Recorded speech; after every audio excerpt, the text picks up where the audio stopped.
MP board class 11th वाले बच्चों का पेपर है ये।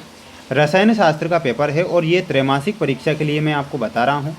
प्यारे बच्चों, वो क्वेश्चन पेपर आपको यहाँ पर मैं प्रोवाइड करवा रहा हूँ जो कि आपकी अपनी त्रैमासिक परीक्षा में ये पेपर आएगा और आपसे यहाँ से क्वेश्चन पूछे जाएंगे। इसलिए आप इस क्वेश्चन पेपर को पूरा ध्यान से देखें और अच्छे से इन क्वेश्चन को याद करें, क्योंकि 100% मैं आपसे वादा करता हूं कि प्यारे बच्चों पेपर आपका बाहर नहीं होगा। इसलिए आप पूरा पेपर ध्यान से देखिएगा। सभी विषय के पेपर डाल रहा हूं, निश्चिंत होकर आप पढ़ाई पर ही फोकस करें। आपने अच्छा सब्जेक्ट चुना है और बेस्ट ऑफ लक मैं कहना चाहूँगा। 70 नंबर का ये पेपर आएगा 3 घंटे का समय और टोटल क्वेश्चन की जो संख्या रहेगी वो कितनी रहेगी? 20 रहेगी। आइए शुरुआत करते हैं हमारे प्रश्नों से जो आपको परीक्षा में दिए जाएंगे और आपसे प्रश्न पूछे जाएंगे। प्रश्न आप देखिएगा प्यारे बच्चों। सबसे पहले तो आपको परीक्षा में सही विकल्प वाले क्वेश्चन से सामना करना होगा। पहला प्रश्न है, एक यौगिक का मूलानुपाती सूत्र CH2 है, इसका ग्राम अणुभार 42 है, तो इसका अणुसूत्र कितना होगा? तो प्यारे विद्यार्थियों, इसका अणुसूत्र क्या होगा? तो इसमें आपको लिखना है C3H6 इसका अणुसूत्र होगा। तो इसमें आपको ऑप्शन नंबर जो 7 दिया गया है ये सही आंसर के रूप में लिखना है। एक तत्व का परमाणु क्रमांक 11 है, इसमें ऑक्साइड की प्रकृति क्या होगी? तो ऑक्साइड की जो प्रकृति होगी वो कैसी हो जाएगी? वो क्षारीय हो जाएगी। तो इसमें आपको क्या लिखना है? क्षारीय लिखना है। एक छोटी सी मैं रिक्वेस्ट मेरे सभी बच्चों से, सभी मेरे प्यारे भैया बहनों से करूँगा कि आप चैनल को सब्सक्राइब ज़रूर करें। आपके लिए हम प्रयास और मेहनत कर रहे हैं, लगातार करेंगे, ये मेरा आपसे वादा है। एंथैल्पी, दाब और आयतन एवं आंतरिक ऊर्जा के बीच का संबंध हमें बताना है। तो थर्ड में आपको लिखना है H = U + PV। साम्य 2HIgH2 + L2 के लिए कौन सा व्यंजक सही है? यह व्यंजक कई बार आया है Kp = Kc। अगला क्वेश्चन है, नाभिकीय रिएक्टर में मंदक के रूप में प्रयुक्त होता है, तो मंदक के रूप में क्या प्रयुक्त हो जाएगा? तो फिफ्थ में आपको लिखना है D2O प्रयुक्त होगा, तो इसमें D2O लिखना है। कार्बोजन है, तो कार्बोजन क्या हो जाएगा? CO2 + O2, ये क्या हो जाएंगे? कार्बोजन हो जाएंगे। तो यहाँ पर आपको CO2 + O2 लिखना है। वहीं अगले क्वेश्चन की ओर हम बढ़ेंगे। अगला क्वेश्चन है आपका, एक मुक्त मूलक है तो कम आयु, लक्षण में उदासीन और अनुचुंबकीय, तो यहाँ पर उपरोक्त सभी लिखना है। नेक्स्ट क्वेश्चन है आपका, आप ध्यान से देख लीजिएगा। ये आपके रिक्त स्थान वाले क्वेश्चन होंगे जिन्हें आपको पढ़ना ही पड़ेगा, क्योंकि यहाँ से क्वेश्चन बनेंगे। में प्रोटॉन की संख्या समान होती है तो किसमें होती है? समस्थानिक में होती है। आंसर भी आपका क्या होगा? समस्थानिक हो जाएगा। फ्लोरीन की इलेक्ट्रॉन बंधुता फ्लोरीन से कम होती है, तो इसमें आपको क्या लिखना है? कम।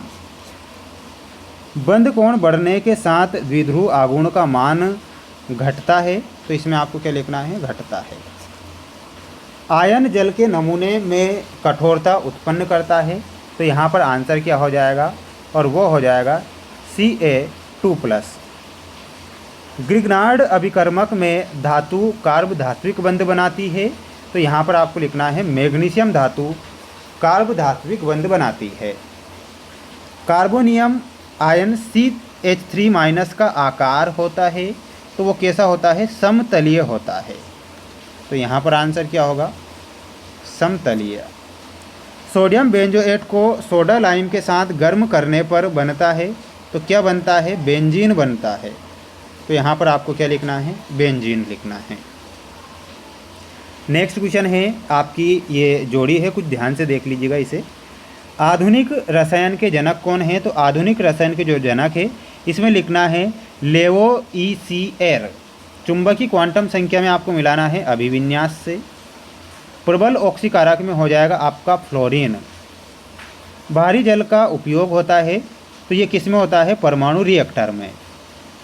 क्षार धातुएं, तो इसमें मिलाना है प्रबल अपचायक।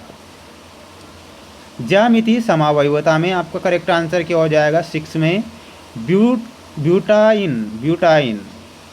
प्रोपेनल का समावयवी, तो इसमें आपको मिलाना है एसीटोन से, तो ये जोड़ी रहेगी। अगला है आपका, एक वाक्य में देखिएगा, एसटीपी पर 22.4 लीटर CO2 का द्रव्यमान क्या होगा? तो यहाँ पर आपको क्या लिखना है? 44 ग्राम। LCAO का पूरा नाम क्या है?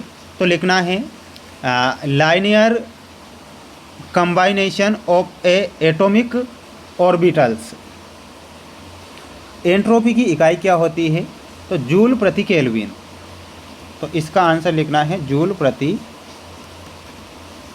केल्विन। CaCl2 में Cl की ऑक्सीकरण अवस्था क्या होगी? तो यहाँ पर आपको लिखना है +1 व -1।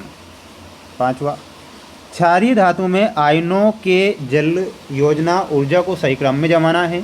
तो सही क्रम में जमा कर बता देता हूँ। लिखना है सबसे पहले Li plus greater than Na plus greater than K plus greater than Rb plus. इसका IUPAC नाम बताना है, तो इसका IUPAC नाम क्या हो जाएगा? तो यहाँ पर आपको लिखना है प्रोपेन टू ऑन, ये आपको लिखना है। अगला है आपका, क्या होता है जब आयोडोफार्म को सिल्वर चूर्ण के साथ गर्म करने पर बनता है? तो एसिटिलीन बनता है। तो यहाँ पर आंसर क्या हो जाएगा आपका? एसिटिलीन हो जाएगा। ये आपको लिखना है। प्यारे विद्यार्थियों, ये कुछ क्वेश्चन जो मैं बता रहा हूँ इनके आंसर मैं जैसे ही निकालूंगा, अभी निकाले नहीं हैं, तो मैं एक और वीडियो बना दूंगा। आप निश्चिंत रहिएगा। 4 सेट पेपर मोस्ट के तौर पर चैनल पर डालूंगा और चारों IMP रहेंगे। इसलिए आपसे मेरा बस इतना कहना है कि आप जो बच्चे हैं वो मोस्ट क्वेश्चन ही पढ़ें और अच्छे से तैयारी करें।